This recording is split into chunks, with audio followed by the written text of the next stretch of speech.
Have you ever had a fake friend? I mean, I've had many of them, and honestly, fake friends are the worst type of people ever. Well, today we're going to be looking at some of the fake friends of TikToks. Basically, these people are going to be outing their fake friends. Did you ever have a time where you realized a good friend wasn't actually your friend?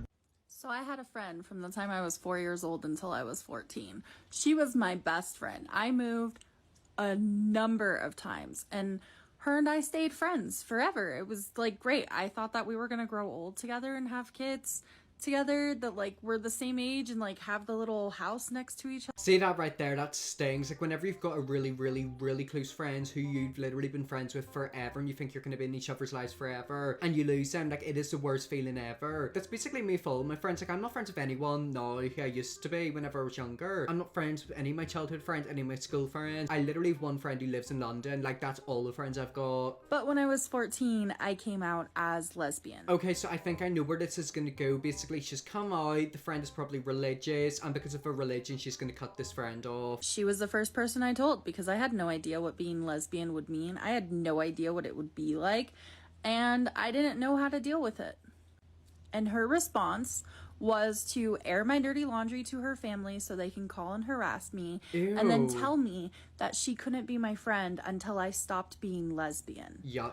Even though she was friends with a gay guy. Oh, so basically she's friends with a gay guy, but because you're a lesbian, she can't be friends with you because you're a lesbian. It's quite weird, isn't it? I feel like a lot of times religious people pick and choose what they support and don't support. You know, if all religious people followed their religion to the T, like to the bone, they basically would be in jail because like a lot of stuff that's in religion is not the best. Like I swear there are some religions where basically if someone isn't part of their religion, they have to end their life. It's weird. It's quite weird, isn't it, how they love to pick and choose? That's one thing I don't like about religion. I'm fine if you're religious. If you want to believe religion, you do you. I support that. You're allowed to. However, what I don't like is whenever people pick and choose stuff. For example, they'll be against LGBT and gay people, but they'll drink, smoke, do drugs, etc. It's like what they do is pick and choose what they see as sins. She said it was against her religion to support me. I mean, yeah, they always say that, yet they'll do other things that are against their religion, so it doesn't really matter. Yet again, I'm fine for religion. If you want to be religious, be religious. However, don't pick and choose and don't isolate your friends whenever they come out as gay. So, like, absolutely yes. And let's talk about this.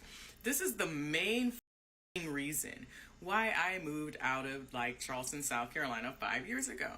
I thought I had a bunch of friends, and every time I tried to do something new, whether it was become a police officer or a firefighter or do art or go back to college, they always had some slick ass to say about, like, you just don't know what you want to do or be, do you?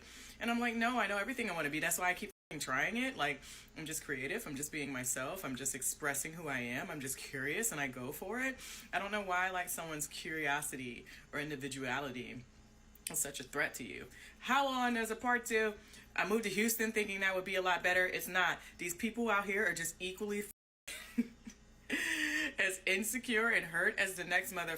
The whole thing is like about you and following your dream. I wouldn't necessarily that's the area you're brought up in. I would say that's basically people full stop. A lot of times friends will not like seeing you do well because you're doing better than them and they have like jealousy. And yet again, if you want to do something with your life, you can absolutely change what you want to do. One week you could be a firefighter, next you could want to be a lawyer or work, you know, in McDonald's. It's up to you. Obviously this woman gave a load of, you know, careers ago and she enjoyed it, but her friends weren't happy. I don't know, for me it's like if my friends want to do something, I completely support it. As long as it's not bad for them mentally or physically, I don't have an issue with it. But it's quite weird, isn't it? Like, you really do see who your real friends are whenever you're successful. Or even if you're not successful, like, if your friends aren't there for you and supporting you, they really are not your friends after all, are they? I had a best friend that I moved in with, and we had an apartment together.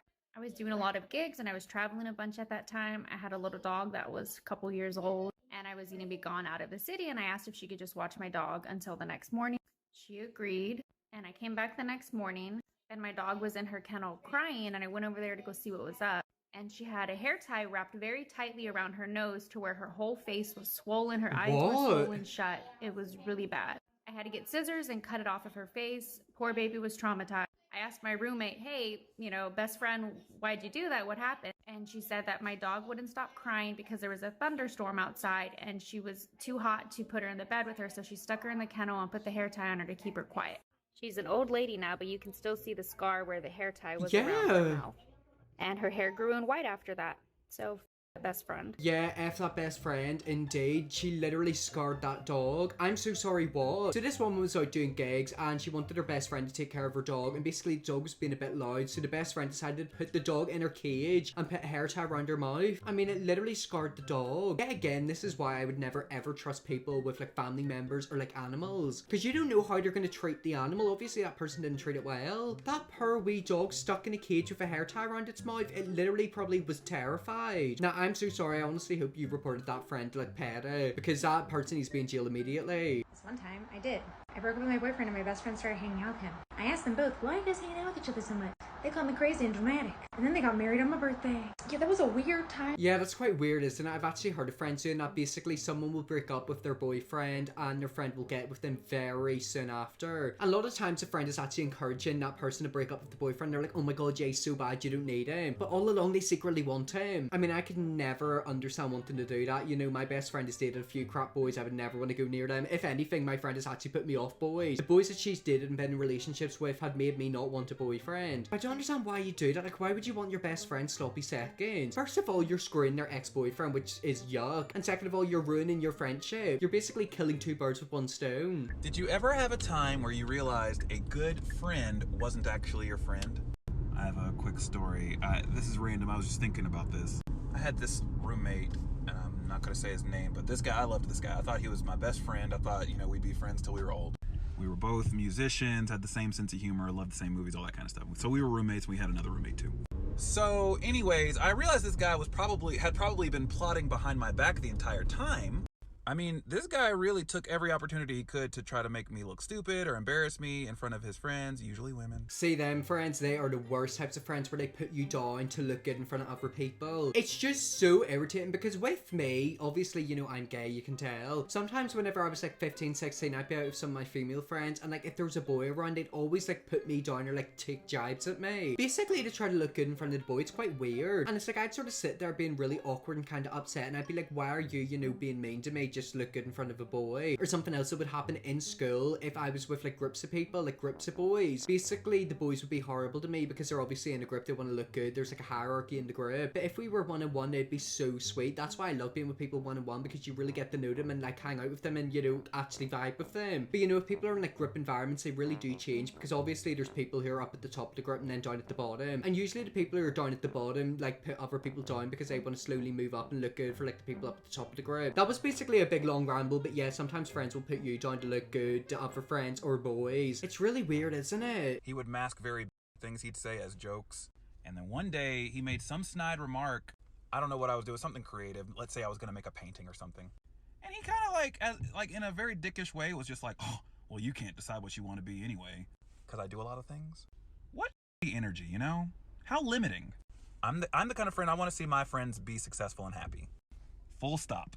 Exactly, like if I'm friends with you, I will be your ride or die. Also, notice how he was talking about how the person would make jokes but kind of like jab it at him. I can't remember exactly what it is, but there's basically a thing that people do where they'll make a certain comment about somebody, and based on the reaction, they will, you know, decide whether they meant it in a jokey way or like a real way. Do you ever see someone make like a comment on Twitter that quite clearly has like a bad intention, but then they play it off like a joke? They're like, oh, I was just joking, ha ha ha. Sometimes people will do that, you know, they'll say something about you and pretend it's a joke whenever they don't get the response that like they thought they were gonna get. But yet again, like that's why I'm so scared of having friends. Like, look, if I'm your friend, I will literally be there for you 24/7. I'll be your ride or die. But you know, the minute you start playing out like that, you'll be getting cut off. When I was 10, I met my best friend.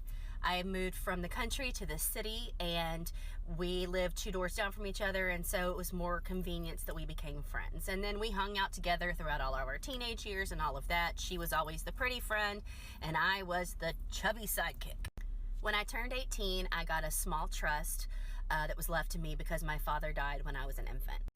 I decided to move to a college town where I was going to school, and she came with me to be my roommate with the plan of her getting a job once we got there. Okay, so is she gonna pay rent, or is she moving in with you for free? Whenever it comes to friendships, you have to be very, very careful about money. Sometimes if you're very blessed with money and you got a wee bit of cash in your bank account, friends will sort of come out of the woodworks and try to be friendly with you. And the minute that money dries up, they just completely disappear like a ghost. She did, and that lasted about 3 days, and then she just mooched off me.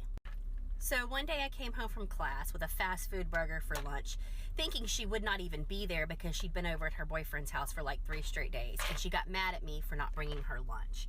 The pain that I felt in that moment when I realized how long I had been used was just... Exactly, whenever you actually sit down and realize that someone's used you, it breaks your heart, because you always want to think that person's got good intentions, but sadly that's not the way the world is. There are people out there, quite a lot of people may just add, you know, not everyone, but quite a lot, who will only be friends with someone if it benefits them. It's kind of like whenever you see someone rich or famous have like people who really want to be friends with them, or you know how there's like the popular girl, all the other girls who want to be friends with her because you know they'll be able to gain off her. It's just weird, and that's why you don't spend money on friends, or friends that you're not completely 100% sure on. If you genuinely do think that they're your bestie, then yeah, you know, if you want to treat them, you might as well treat them, but definitely be very wary in how much money you actually spend in them. My best friend stole my identity and was using said identity to pill shop and get illegal pharmaceuticals. Hello?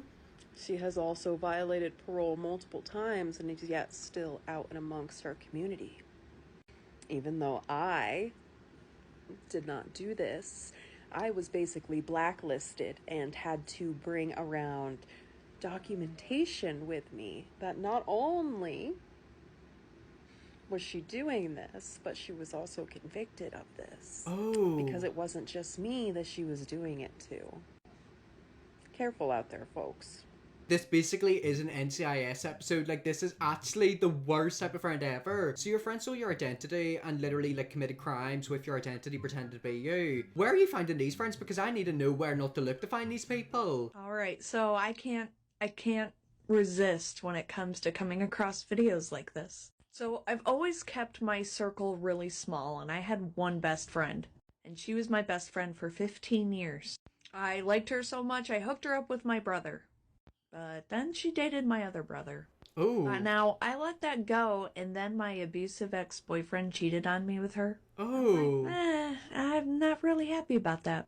And then she started dating my dad. Oh. And I was definitely not happy about that. And I moved away and tried to stay as far away from them as possible. They would put on a good face for me, but I wasn't falling for it. Good. But the kicker was when I had my stroke. I was literally on my deathbed with a 1% chance of survival. That's when she tried to take my children. Her and my dad locked my oldest in a room and interrogated her for hours. They told my kids I died. Their harassment got so bad when I was in a coma that a safe house had to be set up for my family. Oh. And then the audacity when it turned out I was going to survive.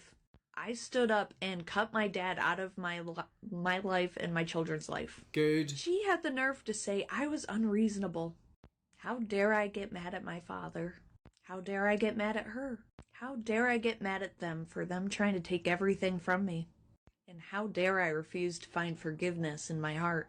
The relief I have for cutting them out of my life is awesome, and I am much happier now. Oh dearie me, that felt like a 12-part Netflix series. So let me make a long story short. Basically, she had a best friend who she set up with her brother, then got with her other brother, then got with her abusive ex, then got with her dad, then she cut them off, had a stroke, was on a deathbed, and then they tried to interrogate her and take her kids away from her. I mean, Lord almighty, talk about fake friends, that proper was a fake one. How do people become so evil? Like, are they born like that? Do they breed in that type of person? I mean, this video was about fake friends. That was probably the fakest one of all of them. Anyways, guys, that's the end of the video. Hope you enjoyed this video. If you want to see me looking more fake friends, let me know, definitely will. Press the bell, subscribe, and see you all tomorrow for another video.